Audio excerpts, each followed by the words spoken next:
Good morning and welcome to the DFS Army YouTube channel. I am Razzle11 and you can find me on X at Razzle11Grinds. Going to take a look at some pitching for today, the 11th of April. It is Friday. We do have a 13 game main slate ahead of us. The largest main slate of the season so far.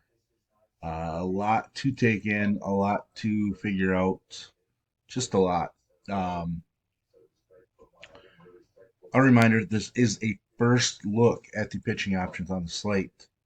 This is meant to help break it down a little bit, eliminate guys early on, so we're not spending as much time researching guys that we just have no desire to play right away. Uh, and as always, I will be looking at DraftKings as that is where a majority of my action is. If you play on FanDuel, I would cut my pool into a half, or on a slate like this, even a third. Just because pricing isn't quite as tight, you're able to get the stacks you want and an upper tier-ish pitcher. So that is the one benefit of playing on FanDuel, even though I just do not enjoy him that much. But let's kind of take a look here. A couple games right off the beginning with some clouds and some rain on the DraftKings page. I will tell you that only one of them is a real threat, and that one is the Toronto and Baltimore matchup.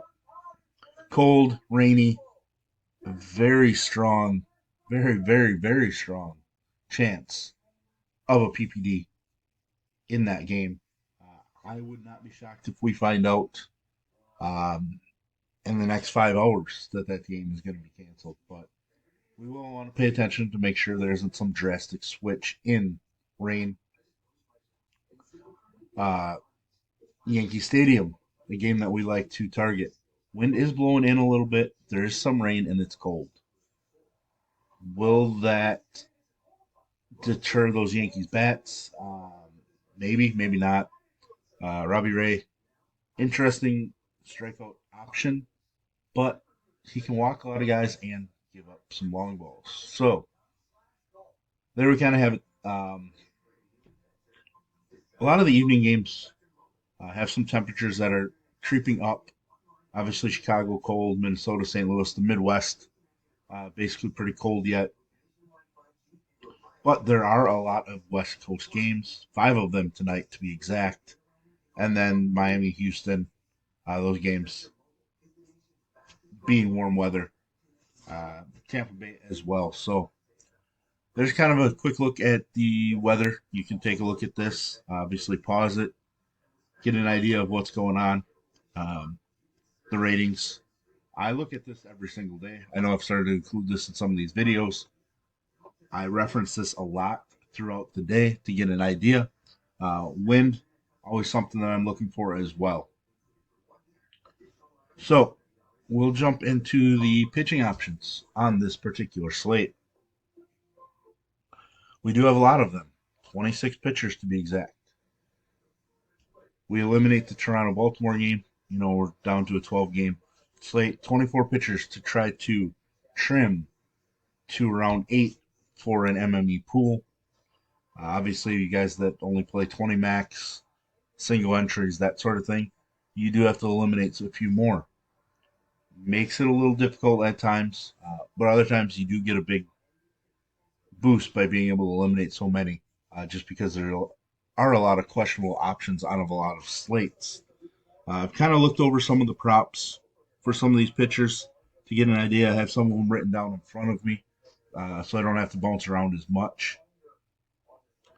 At the top, we get Yamamoto, definitely in play. Has already faced the Cubs once.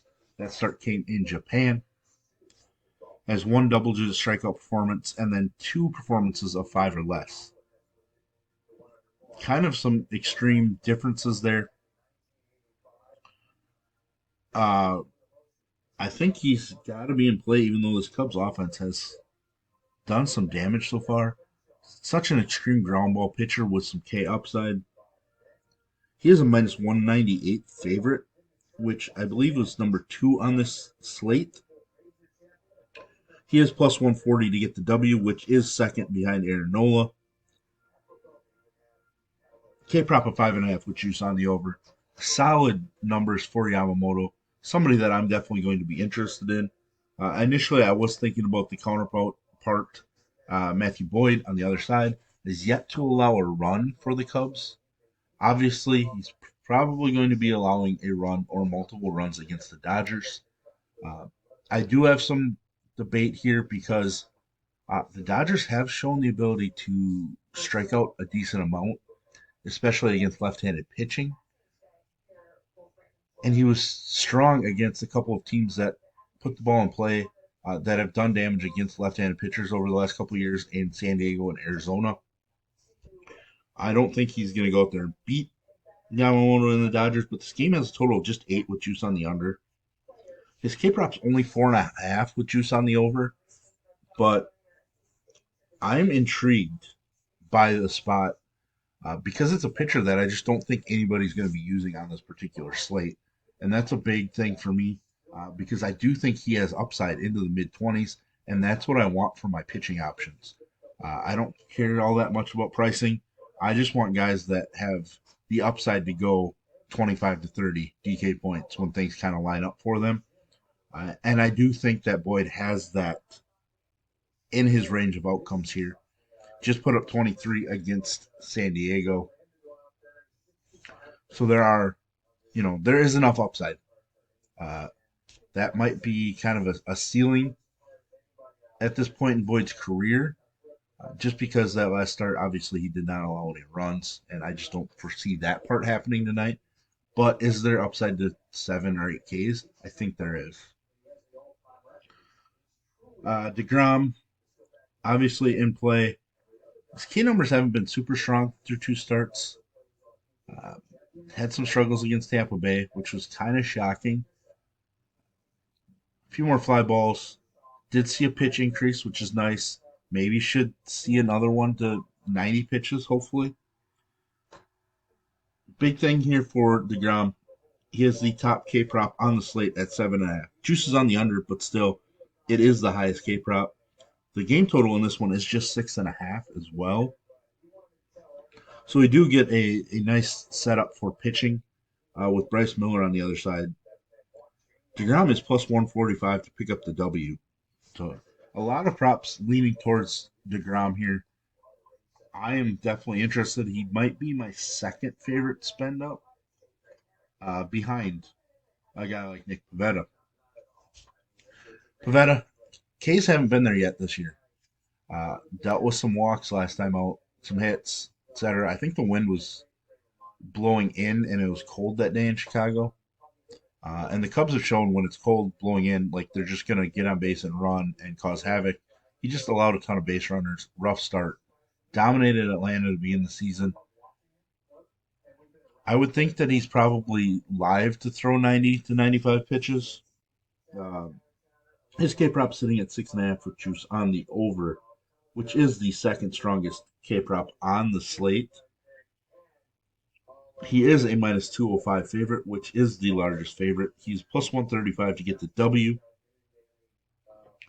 which is the second best, I guess. He's slightly ahead of Yamamoto.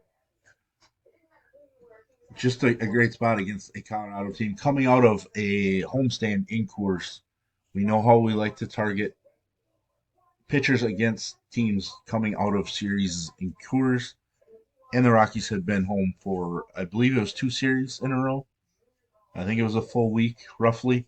I'd have to double check that for sure, but it's a great spot for Pivetta, and that's why he's going to be my number 1 option on the slate. Nola hasn't been super sharp, giving up home runs. That's a concern. Obviously, the Dodgers, we kind of expect a rough start. Washington, don't really expect that much. He is a minus 125 favorite. This K prop's just 5.5 with juice on the under, but he is the number 1 odds to earn the W at plus 115 today. I think he makes sense. I'm just not super excited because St. Louis lineup just doesn't strike out enough. Obviously, Nola, pretty strong pitcher, so he does have the upside, but I'm not sure that I want to rely on him a ton. Taj Bradley, super volatile guy, but a ton of upside. Atlanta played a late one last night with the rain delay, etc. I think I'm going to be interested in Taj Bradley a little bit. K prop of 6.5. Juice is on the under, but that's a strong K prop. I do worry this ballpark is allowing some runs. Game total is 9 with juice on the over. So it'll be interesting to me to see what kind of a ownership projection somebody like Taj Bradley has on this particular slate. I do not expect it to be very high. Blanco is somebody initially that I might have some interest in, but he just hasn't looked great to begin the season. The Angels' offense has looked really strong. It's probably a spot where I just need to pass. Bryce Miller, obviously great pitching environment, lowest total on the slate, but he just has not looked great either, allowing a ton of base runners, not picking up strikeouts. At some point, he's going to turn it around. He does have a K prop of 5.5, but he's plus 245 to get the W. That's kind of a telling number, especially for somebody that we have to pay 8,500 for. I think he's going to make the pool, but I would not be shocked if he ends up on the outside looking in for me, which I don't know that everybody's going to feel the same way. I do think he's just going to garner ownership just based purely on the fact that that game has a total of 6.5 right now, and he is just a slight home dog. It's not like Texas is a massive favorite, so I think he's going to draw some ownership just based on that, and it might be a spot where I might take a stand and pass on him. I already talked about Matthew Boyd. Eduardo Rodriguez is interesting. The Brewers are coming out of a series in Coors. The Brewers' bat struggled yesterday. Rodriguez allowed some runs last time out against Washington, but he also struck out 12. He's actually looked decent, obviously making a couple mistakes. The big innings are happening. It's not like he's allowing a ton of base runners. It's just they're all happening at the same time.